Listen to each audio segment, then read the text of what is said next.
The Dearborn Independent, July 23, 1921, number 39. Mr. Ford's page. President Harding's call to a disarmament conference has three elements of wisdom and foresight. First, it limits the invitation to the 5 nations that can decide, thus simplifying the work of discussion. If 50 other nations were willing and these 5 unwilling, nothing could be done. The President has wisely chosen to do business with the principals. Second, he has included in his schedule questions which are the most promising trouble breeders on our own national horizon. It will be a good thing to thrash out our differences with Japan in the presence and hearing of other powers. Third, in designating Washington as the meeting place.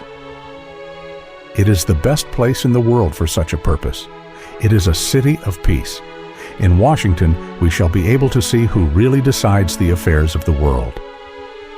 President Harding has accomplished 3 wise and far-sighted steps in one inclusive act.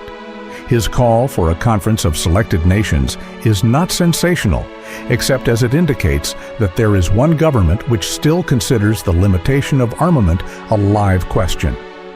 Anything which indicates that governments have a single shred of idealism left is most welcome. Europe has frankly gone down the toboggan.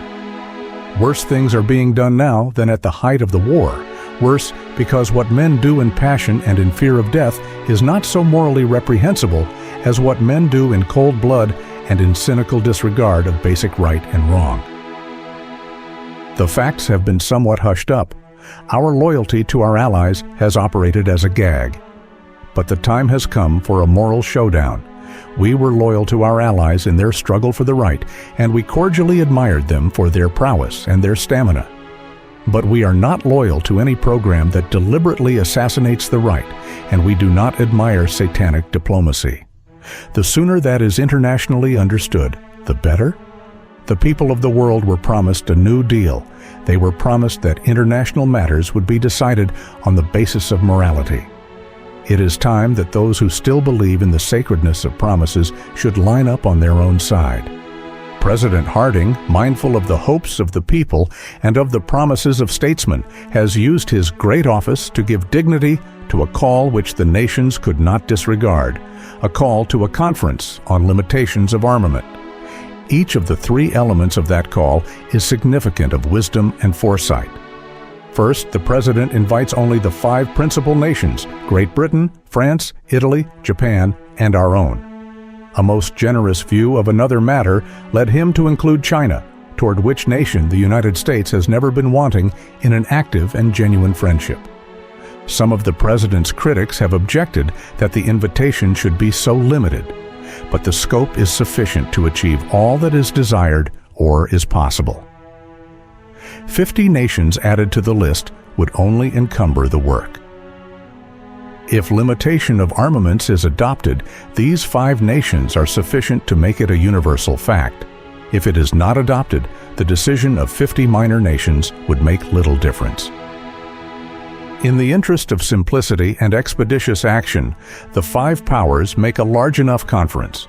They represent the higher responsibility of the world as at present constituted, and as it is likely to remain for a long time. Moreover, the President's call cannot be construed as excluding any nation or as an assumption of superiority on the part of the nations summoned, for the matter to be discussed is the higher interest of all the world. It is not a league of nations in the old political sense. It is a league of peace in the universal sense. It is an attempt to get by simple means what the so-called League of Nations was advertised to get by cumbrous machinery, but which it has not obtained. The League of Nations is a board of dummy directors. The conference which the President calls is a meeting of the owners. The League of Nations must have permission to act. The conference which the President has called will have power to act. Second, the President has shown wisdom and foresight in making the special subjects the subjects of a special meeting. The League of Nations is a bureaucracy charged with nothing in particular, but always serving as a barrier to decisive action just because it is there, an established institution. Special meetings must do something. Disarmament, or even limitations of armament, is a special subject, worthy of special action at a special meeting which focuses the mind of the world on the matter at issue. There has been talk enough. There have been Hagues and peace conferences and leagues enough. Somebody has now called a business meeting to eliminate the oratory and turn on the action. There have been blueprints aplenty, now for production.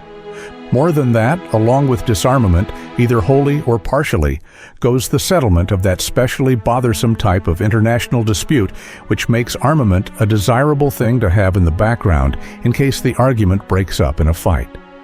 Diplomats do not like to be outdone any more than other men do, and armament sometimes constitutes a more powerful argument than statesmen's brains can evolve. So, the President announces that certain vexatious questions having to do with the Pacific will be discussed also. They will be fought out over a table on a basis of equity and forever put away as possible hatching eggs of war. That is a policy which cannot too much commend itself to all intelligent beings. Discussion in a public or semi-public way of troublesome questions is far better than diplomatic negotiation behind closed doors. Sometimes the public have an idea about such matters, and sometimes the public's idea helps materially toward the right solution. Third, and perhaps most hopeful of all, the President called the conference to meet at Washington. It would probably have been far better for the world if Washington had been chosen for the original so-called peace conference. It is recognized, of course, that the intention was to pay a delicate compliment to one of the bravest and the most suffering of our allies. But even that fact had its effect on the deliberations. The peace conference might have exhibited a more delicate sense of its own responsibility to the world if it had insisted on meeting in the territory of a nation that had no gains nor favors to seek. You cannot do full business justice to a transaction with a man whose hospitality you are accepting at the moment. France was the Allies' hostess, a most charming hostess, but not without desires and demands which guests would not feel free to deny her.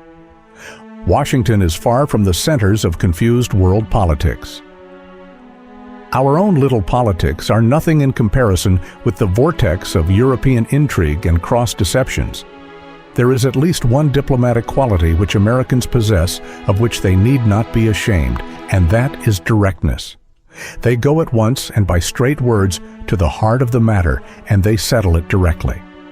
For the lack of the quality of getting things done straight by a method that will stand scrutiny, every peace conference of modern times has failed, except the Conference of Portsmouth, which was held on American soil and which really settled something. It will be a good thing for the diplomats of the 5 nations and China to meet in Washington. They will be separated, spatially at least, from the hindering cross-currents of their own diplomatic circles.